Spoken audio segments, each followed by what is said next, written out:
Hello students, today I am going to show you some practical work based on our syllabus.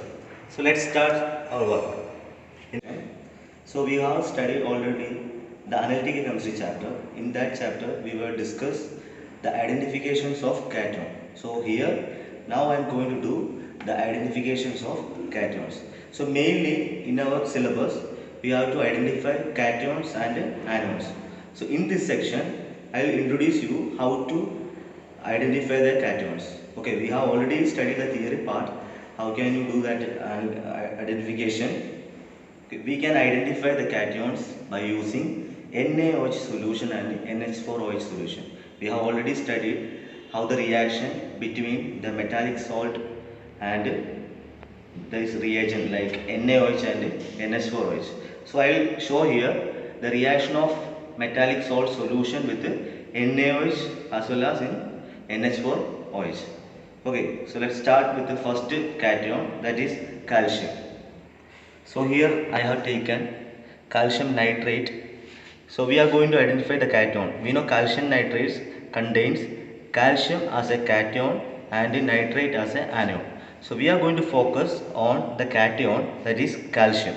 So how can we identify the calcium ions? By using NaOH and NH4OH. So I have made the solution of this salt solution I have made already. This is a calcium nitrate solution.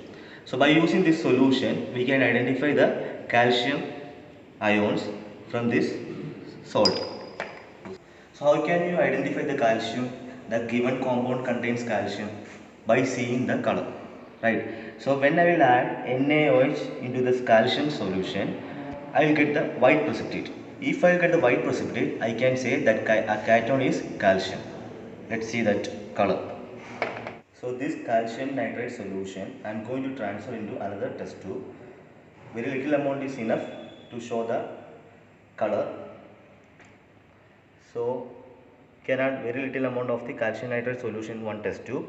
Then we already said that it's going to react with two reagents. One is with NaOH and other one is with NH4OH.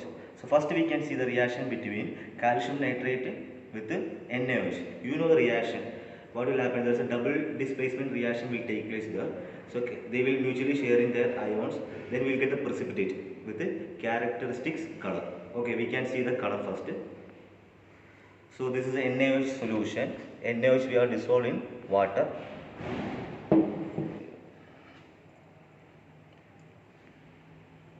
Okay.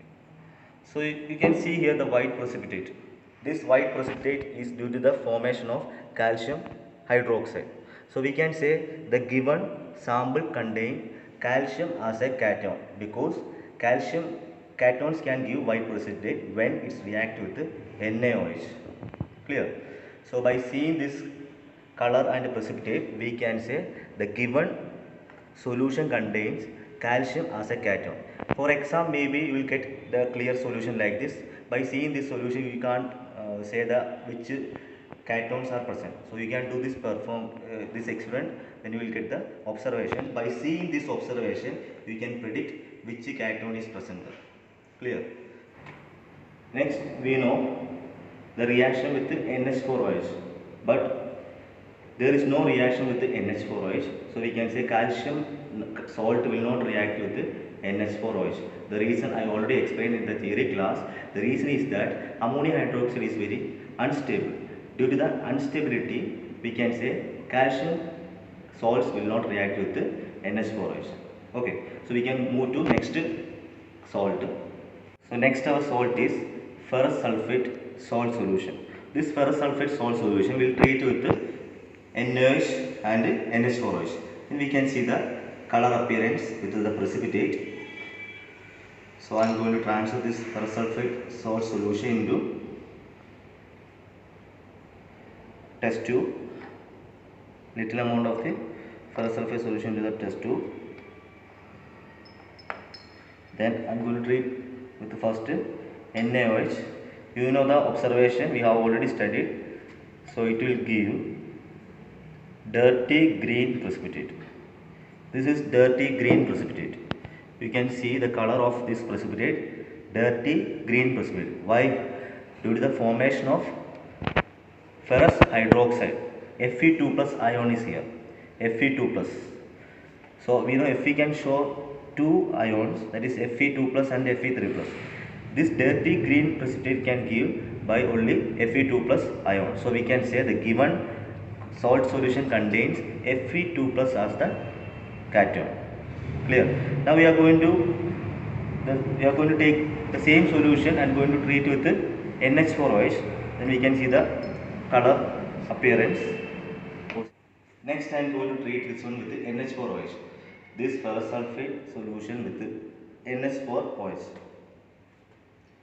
So we can take little amount of ferrous sulfate solution. Very little amount is enough. This is enough. So I am going to treat with NH4OH. You know the observation. That will also give dirty green precipitate. Okay, why?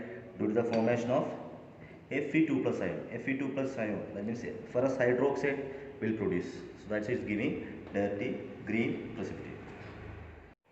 Next I am going to treat this one with NH4OH. This ferrous sulfate solution with NH4OH. So we can take little amount of ferrous sulfate solution. Very little amount is enough. This is enough. So I am going to treat with NH4OH. You know the observation. That will also give dirty green precipitate. Okay, why? That means ferrous hydroxide will produce. So that's it, giving dirty green precipitate. Next we are going to identify the Fe3 plus ion by using ferric chloride solution. Okay, this is a ferric chloride solution. I have made this solution by dissolving this ferric chloride salt in the water. All the solution I have made like that only. I have just dissolved that salt with the water. So this salt solution, that is ferric chloride solution, I am going to transfer into the clean test tube and I am going to treat this one with the NaOH. So first treating with the NaOH.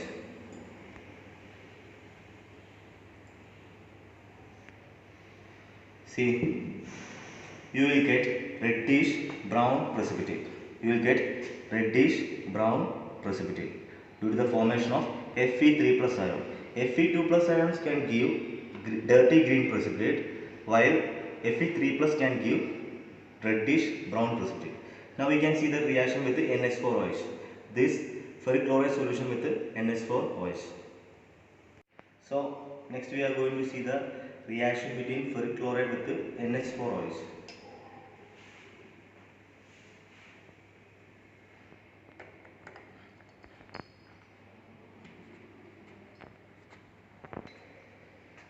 So what is the observation? The same observation will get reddish brown precipitate will give. Okay, so why? Due to the formation of ferric hydroxide, FeOH thrice. So cation is what? Fe3 plus is the cation. So by seeing this color we can say that ion which is present in the ferric chloride solution, that is Fe3 plus ion. Clear? So this is copper sulfate salt solution. So this copper sulfate salt solution I am going to treat with the NaOH and with the NH4OH. So we can see the reaction first. So I am going to take very little amount of copper sulfate solution in the clean test tube. Then I am going to add the NaOH solution. You know the observation. You will get the precipitate. You will get like this precipitate, pale blue precipitate. What is the reason? Due to the formation of due to the formation of copper hydroxide.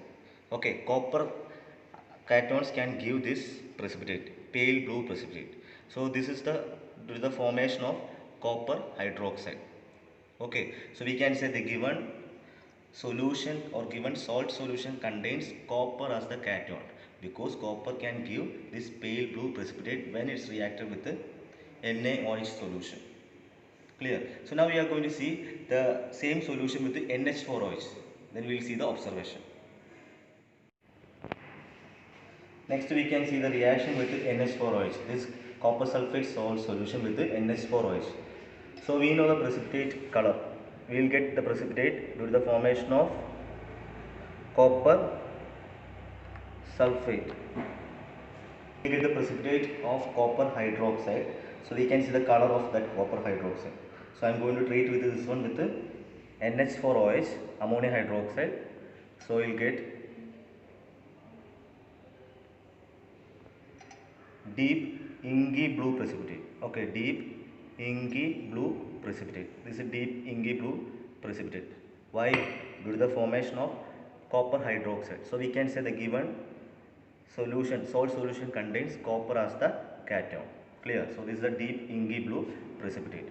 So by seeing this color, we can predict the cations which is present in that compound. Next I am going to take zinc sulfate solution. Then we will see the reaction of zinc sulfate solution with NaOH and NH4OH. You know the observation, so we can see. For that, we have to take little amount of the zinc sulfate solution than the clean test tube. And first we are going to treat with the NaOH solution. So here we will get white gelatinous precipitate. This is a gelatinous precipitate. So which means Zn2 plus ions are present in this salt solution. Okay, so we have confirmed that cation, that is Zn2 plus. Now we are going to treat the same solution with the NH4OH reagent. For that I am taking little amount of the salt solution. Iron. Okay. For that I am taking little amount of the salt solution in the test tube. Then I will add NH4OH reagent. So see, you can see white gelatinous precipitate like jelly form, due to the formation of Zn2 plus ions. Okay, Zn2 plus ion. So now we are going to see the reaction between lead nitrate with the NH4OH. We have seen lead nitrate with the NaOH. Now we can see the reaction between lead nitrate and NH4OH. So we can take little amount of the lead nitrate solution and we can add NH4OH. So you know the observation, in theory we have already studied the observation. See, it will give chalky white precipitate. Okay, chalky white precipitate. It will give chalky white precipitate. And with the NaOH it will give white precipitate, but this is chalky white precipitate. The difference you can see here. This is a white precipitate, but this is chalky white precipitate. Clear? Why? Due to the formation of lead hydroxide, PbOH twice. Okay. So these are the cation analysis. So we have identified some cations by using two reagents. One is NaOH, another one is NH4OH. So we have seen some characteristics color. By seeing the characteristics color with the precipitate, we can identify the cations. Right. So you have to go through the chapter 4, that is analytic chemistry. Then you will get more idea about this chemistry part. I hope all of you understand this section. Thank you.